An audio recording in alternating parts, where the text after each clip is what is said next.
Greetings, and welcome once again to the Movie Skewer. As some of you may know, the Seltzerberg spoof Disaster Movie was one of the last movies I ever recapped.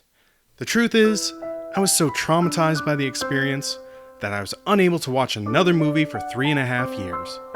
But with lots of therapy and the right medication, I recovered. And now, I'm ready to jump right back into the reviewing game. So, what's first on the agenda? Fuck me! Seltzerberg, for those who don't know, is a portmanteau of Jason Friedberg and Aaron Seltzer, two writer-directors infamous for their spectacularly lazy spoof movies, which satirize things that really don't need to be satirized. This in my country of Narnia is nice. They are the worst thing that has ever happened to the cinema, and a symbol of the decline of Western civilization. They are directly responsible for the current economic recession, 9/11, the Holocaust, and they created both crack and AIDS in a laboratory. At least, that's the impression I get from reading internet comments about them. After getting their big break with Spy Hard, they wrote a screenplay that parodied Scream, a movie that was already kind of a horror parody itself. Eventually, it got fused with a similar script by the Wayans brothers, and the resulting film was released as Scary Movie. The movie got lots of negative reviews, but that was back in 2000, back when we didn't know how good we had it. Since then, Scary Movie has inspired several insipid sequels, the fifth of which is due out in 2013. Fingers crossed about those 2012 Doomsday Prophecies. But even worse, the success of that movie allowed Seltzerberg to embark upon their own career of making terrible parodies. First came Date Movie, which was mildly horrible. But with successive films Epic Movie, Meet the Spartans, and Disaster Movie, they kept finding ways to set the bar even lower. Disaster Movie was their most half-assed attempt yet at making an actual movie, and also their first box office bomb. It spelled the end of the guys slapping together a movie in 2 weeks and still expecting to get handed a fuck ton of cash. Seltzerberg took 2 years off and re-emerged in 2010, and this time, by some minor miracle, they spoofed something that actually deserves to be spoofed, the Twilight Saga. But hey, they're still single-handedly responsible for destroying movies, right? Because in the 2 years between Disaster Movie and Vampire Suck, there were no terrible comedies released at all. None whatsoever. No way. Did not happen. All bad comedies are their fault. Every last one. Seriously, it's all Seltzerberg's fault. Just them. No other bad comedies get made when they're not working. What I'm about to say might get me excommunicated from the internet reviewer community, but Vampire Suck is not an awful movie. It's not a good movie by any stretch of the imagination, but this time around, it's obvious the boys are actually trying. For one thing, I can actually tell what they're spoofing here. I spent several weeks writing a recap of Disaster Movie, and I still can't tell you what the damn thing is a parody of. And yeah, Vampire Suck is only 82 minutes long, including credits, so they obviously weren't trying that hard. But folks, I'm here to tell you, they're actually able to generate some laughs here. Yes, I realize I'd get more views going off on a rant about how this movie is worse than cancer, but you know what? That kind of review is just as lazy as anything Seltzerberg themselves ever came up with. Instead, here's a more even-handed look at some of the good and bad moments in Vampire Suck. The movie starts off with a repeat of the dream sequence that opened New Moon. We get a voiceover from a girl named Becca Crane, instead of Bella Swan, get it? Becca is played by the super hot Jen Prosky, who's super hot, and also she totally nails Kristen Stewart's speech and mannerisms, complete with the biting of lips, the tucking of hair behind ears, and the monotone line readings. What would you do to save someone you love? For Edward? I would stop at nothing. She's easily one of the best things about this movie. And did I mention she's super hot? I mean, she's no Emma Stone, but... So here's our Edward, played by the same guy who was the lead in Disaster Movie. That poor son of a bitch. Just like in New Moon, Becca's running through red-robed tourists, trying to stop Edward from exposing himself. There's some silliness about Team Edward and Team Jacob duking it out, and Ken Jeong shows up for some reason, and then we jump to the beginning of the first movie. See, Vampire Suck spoofs both of the first two Twilight movies at the same time, and yet they still couldn't come up with enough material to fill 90 minutes. Here, we meet the actor who will be doing the most to get us through this thing, Diedrich Bader as this movie's Charlie. I guess it's hard for me to accept my little girls growing up. I mean, look at the size of those tits. Okay, that was kind of funny. I also like the gag where Becca plays a teen angst mix on her iPod. Also on board is Ike Barenholtz as Jacob's dad. He used to be on Mad TV, and this is his second Seltzerberg outing. Strangely, he's not mentioned in the closing credits. Did he ask for his name to be taken out due to sheer embarrassment? Or were Seltzerberg simply too high to remember he was in this? Looking good. Good. I'm in a wheelchair. I can't feel anything below my waist. You know what's below my waist? My penis! Sorry. And here's our Jacob. In the actual movies, the character is Jacob Black. Here, he's called Jacob White. If that isn't the height of cleverness, I don't know what is. And then it's Becca's first day at a new school, where she instantly bonds with this movie's version of Bella's friends. Damn, girl, you seem really boring and frigid. You want to go to the prom with me? You gotta admit, they totally nailed it on that one. Then comes the lunchtime scene where Becca first sees the Cullens, who in this movie are called... Oh, those are the Sullens. Yeah, because clearly, Seltzerberg are the first ones to ever think of that joke. As you'd expect, they eventually parody the scene where Edward can't stand Bella's scent. Do I smell Yeah, like tuna. lunch? Ah, wonderful. Seltzerberg still keeping it real with the casual misogyny. Good to know some things haven't changed. Next, there's a mildly amusing spoof of the scene where that fisherman gets eaten by vampires.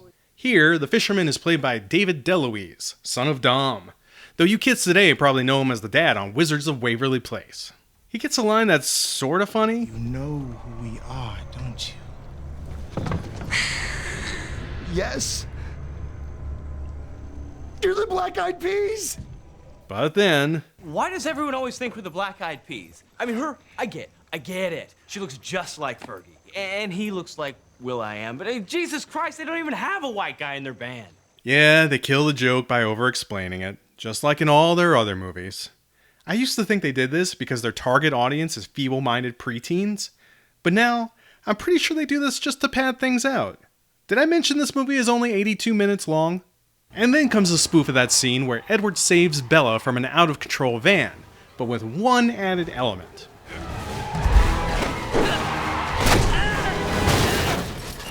Hey, I laughed. Of course, the joke quickly gets beaten into the ground, but at least it was funny for a brief, shining moment. So, on to the next stop on our tour of Twilight's greatest hits. It's a scene where Bella figures out Edward is a vampire. Your skin is pale white. You dress fashionably. And you abstain from sex. I know what you are. Say it. Out loud. Say it. Jonas brother. That's right. Wait, what? Well, that was almost funny. I mean, I can recognize it as a joke. Much funnier is when the actor does a scarily accurate impression of Edward kissing Bella.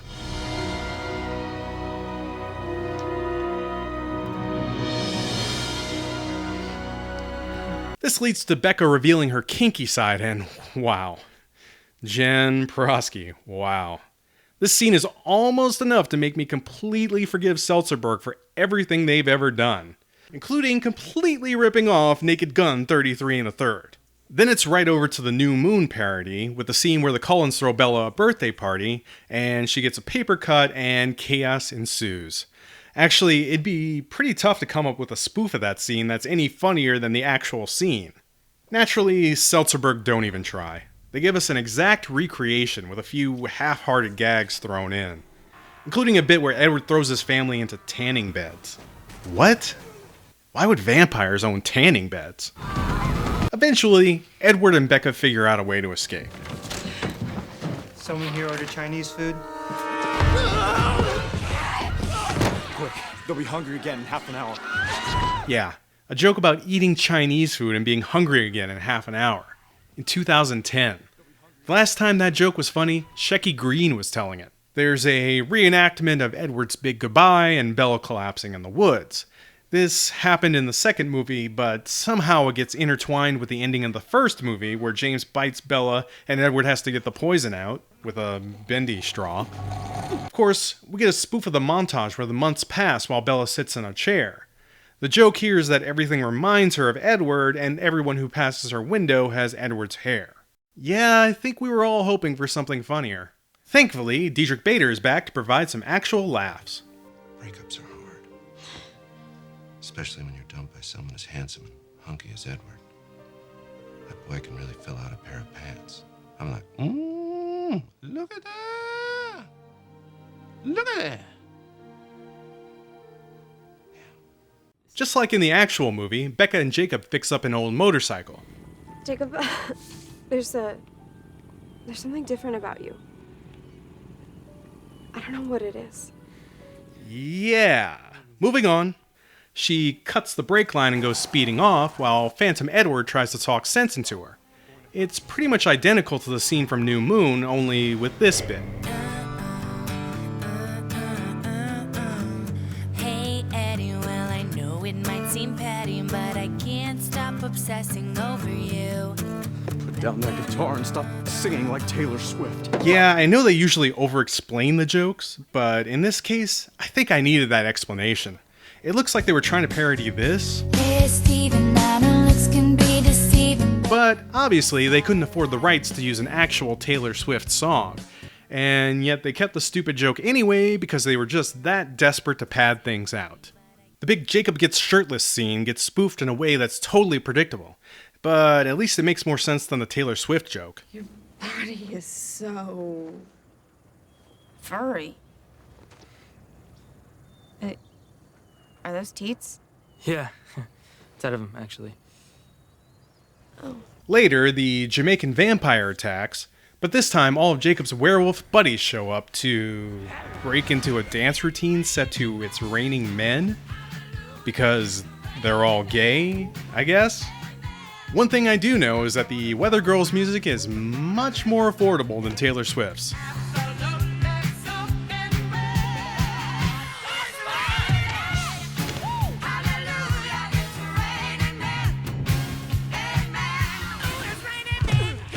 Then we cut to Rio, where Edward is hanging out after breaking up with Becca.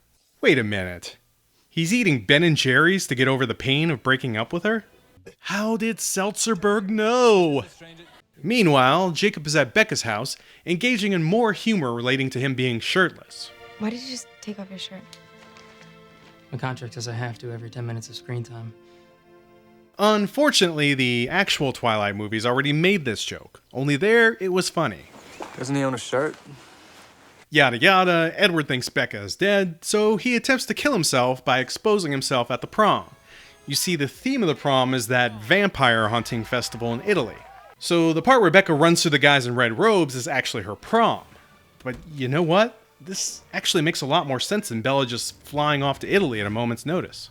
Then we see the Volturi, or as this movie cleverly calls them, the Zolturi. They're in town to attend a high school prom because whatever gets this movie over faster. Ken Jeong is back as the leader of the Zolturi, and also showing up in this scene is Dave Foley as the principal. I'd feel bad for him, but this isn't even close to the worst movie he's ever been in. The guy worked for Uwe Boll, need I say more? Before Edward can expose himself, Becca reveals that she's still alive. You're alive?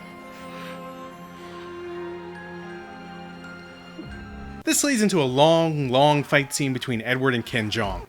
The movie has clearly run out of ideas at this point because virtually nothing funny happens from this point on. So I'll do everybody a favor and just cut to the credits.